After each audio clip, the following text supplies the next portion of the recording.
Welcome back to the secret underground lair. Working on our Versaille planter box.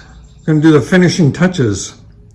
Starting with an aluminum pan that'll go into the bottom of that, then prime, and then paint.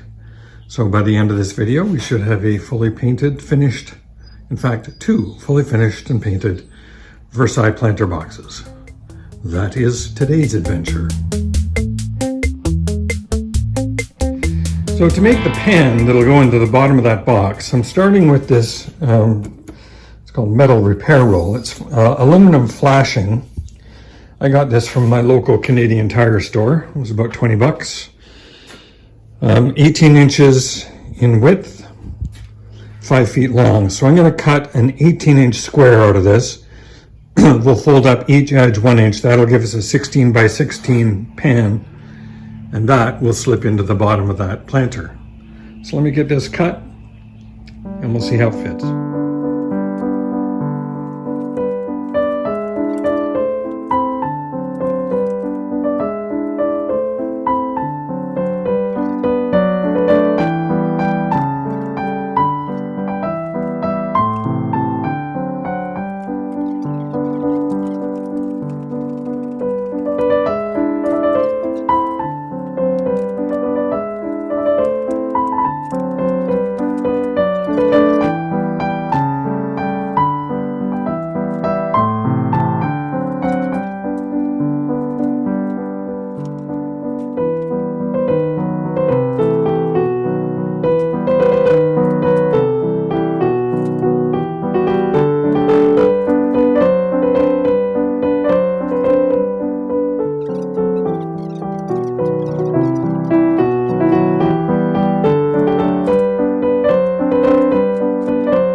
It is a tight fit.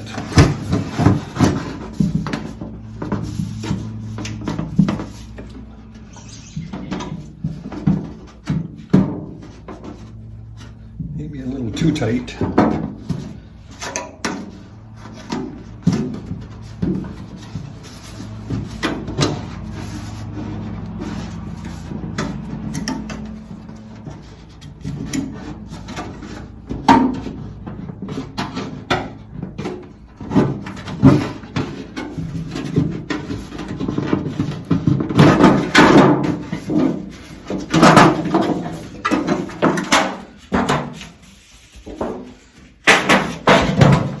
Just a little snug. So what I'm going to try and do is sharpen up these corners just a little bit to remove any bulging that may be occurring rather. For example, in here, that's not a really tight, sorry, right in here, this is not a really tight bend. So I'm just going to try and sharpen that up somewhat. So I have the square laid in the pan, the 16-inch side along the edge here. And I'm just going to use my hammer and just tap that.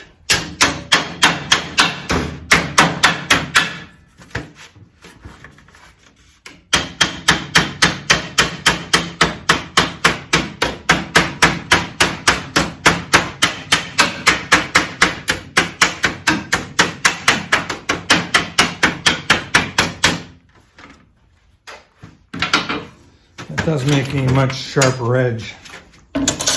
And you can see I've moved the tab out to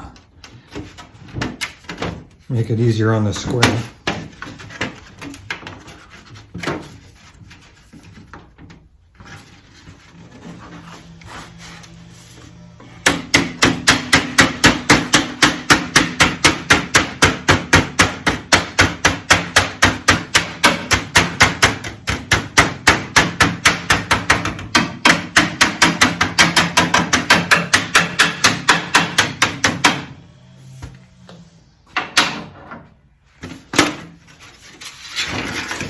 suppose I should be working on the bed rail metal brake.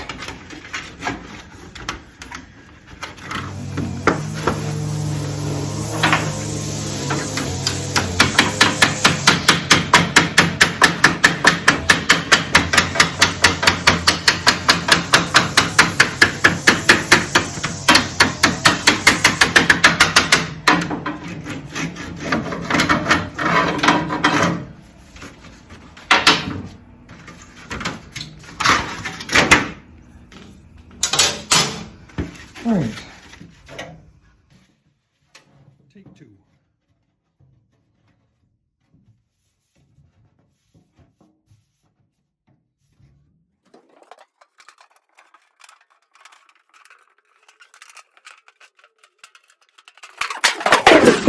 I am quickly coming to the realization that making it exactly 16 by 16 is a little tight. So I'm going to take 1/8 of an inch off two edges there.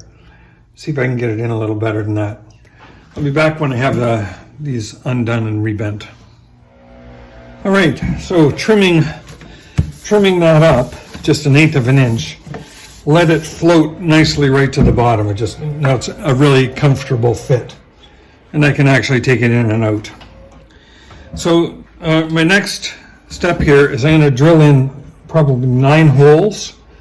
So 3 rows of 9 holes. I'll get them all marked. And then I'm going to drill holes through this aluminum pan and through the floor. Just a small pilot hole. And we'll come back and make those holes larger. Okay, I got 9 holes marked.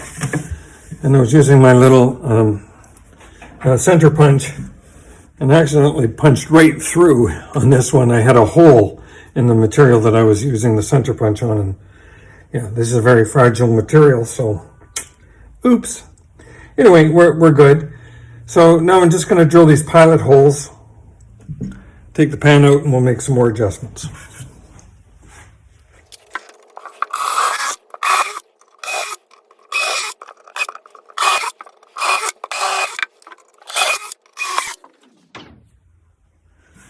Okay, I'm going to take the pan out and make large holes in the bottom of the planter now. So when I say large holes, I'm making these 3/4 of an inch.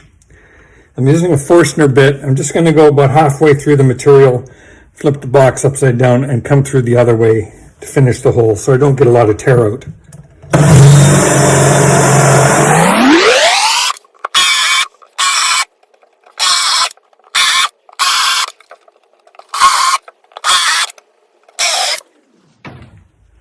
I'll flip it over and go the other way.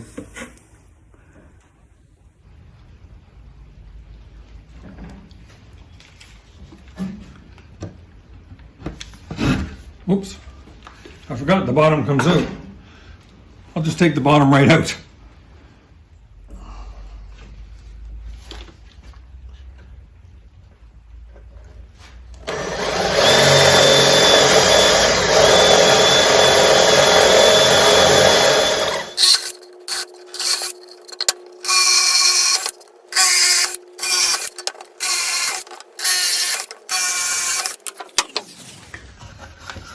Okay, just going to give those a little bit of a sand. Be right back. So a while ago, I picked up some sandpaper at my local dollar store. I was just in there, and I did need a couple of sheets at the time, so I just picked up a package. But don't buy sandpaper from the dollar store. The sand isn't worth the paper it's glued to.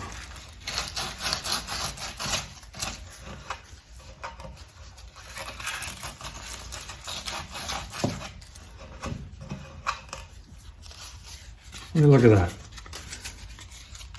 I'm just trying to sand out 9 holes and this paper's destroyed.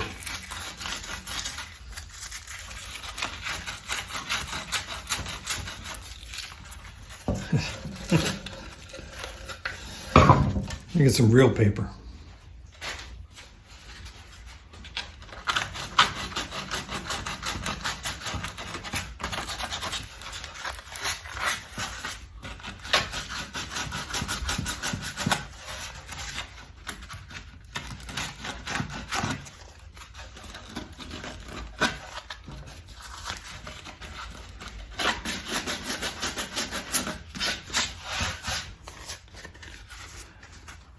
Norton Pro Sand.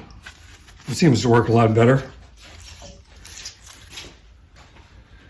All right, so that represents the floor and the holes in the floor. Now what I intend to have on the, and these marks here were a little test of the planter itself. We actually put a pot in there to see how it would sit. So I need to do a little cleanup there. Okay, now the holes in the pan are going to be substantially smaller than that. I'm looking probably about a 1/4 inch hole. And I'm also looking to indent the pan a little bit so that the water will flow into that hole and drain out and hopefully go right down the center of these holes without touching the wood at all. That's what I'm intending. Now let's see if I can actually accomplish that. So next task is enlarge those pilot holes to 1/4 inch and then flare them out a bit. First hole, uneventful.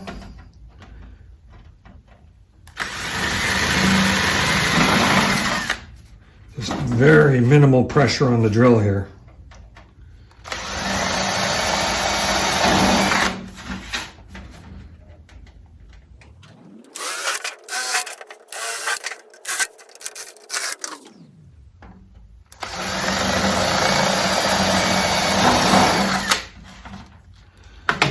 Okay, now,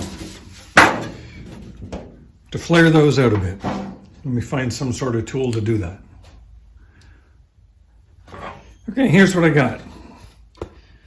Block of wood with a hole that's countersunk and a large flathead screw. So the theory is, put the pan on there, put the screw in there, give that a little tap, and the screw head should conform to the countersink and give us the punch out we're looking for. Just like that.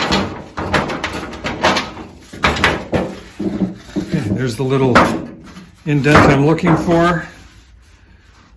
That's just about right, so just a little bit of a protrusion there.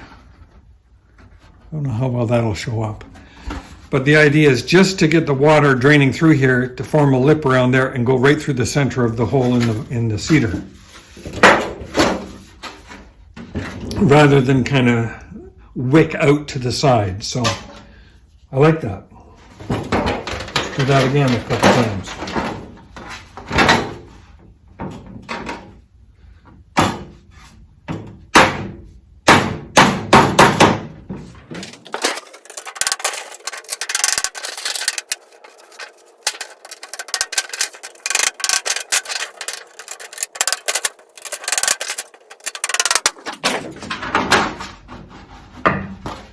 Okay, I like it. May not be perfect, but it's what I'm looking for.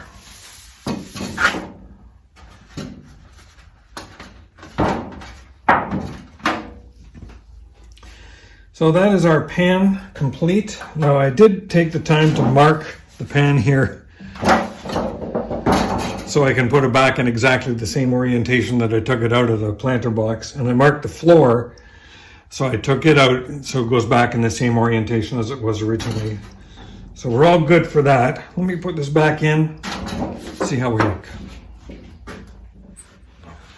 Pan in place, and those holes will just drain water right through the center of the larger holes that we drilled. So very happy with that result. That's exactly what I was shooting for.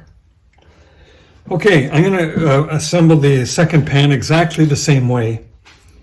And then we are ready to prime these. Alrighty, ready to put on primer. Now I want to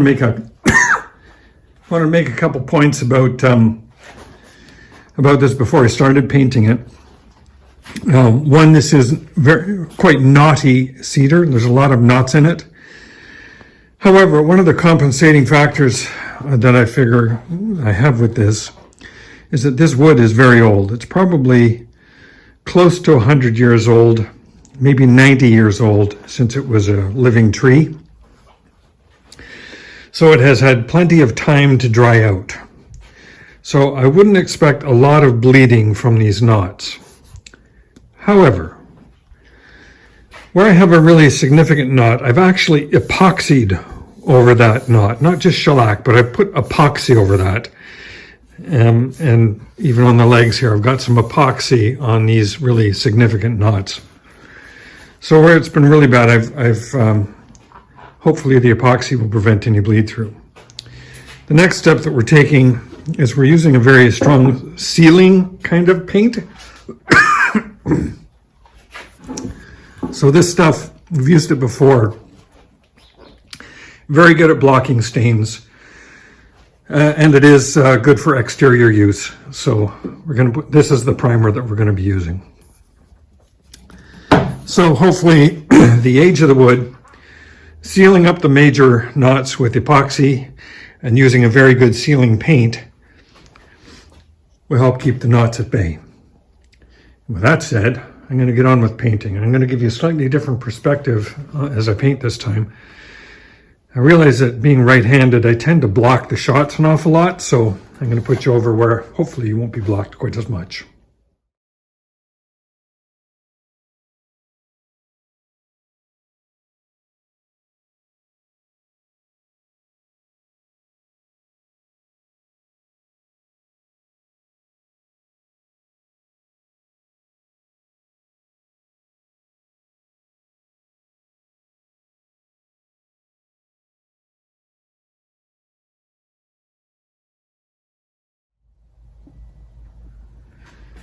And there is our Versaille planter box primed. That's completely done. I forgot to mention that as well as the epoxy over the knots, I also put epoxy on the bottom of the feet to prevent any moisture from seeping up. I'm also planning to put this on some put some rubber feet underneath it, but I just thought it would be good to put some epoxy there too. So I'll come back when the final, when the primer has been applied to the second planter box, and then we'll put the tray back in. So here is the planter painted. And we put the tray. Our tray is now inserted in there, so water will flow through those holes, miss the cedar entirely, and go directly out onto the ground. Let's put a plant in there and see what that looks like. And with a plant. Intent, of course, is that vine's going to grow up there. And that's what it looks like. We'll get the second one put in place. Our second planter in place. So there's the two of them framing a door. So I hope you've enjoyed this video. Thank you very much for watching. Please like and subscribe, and I will see you on the next video.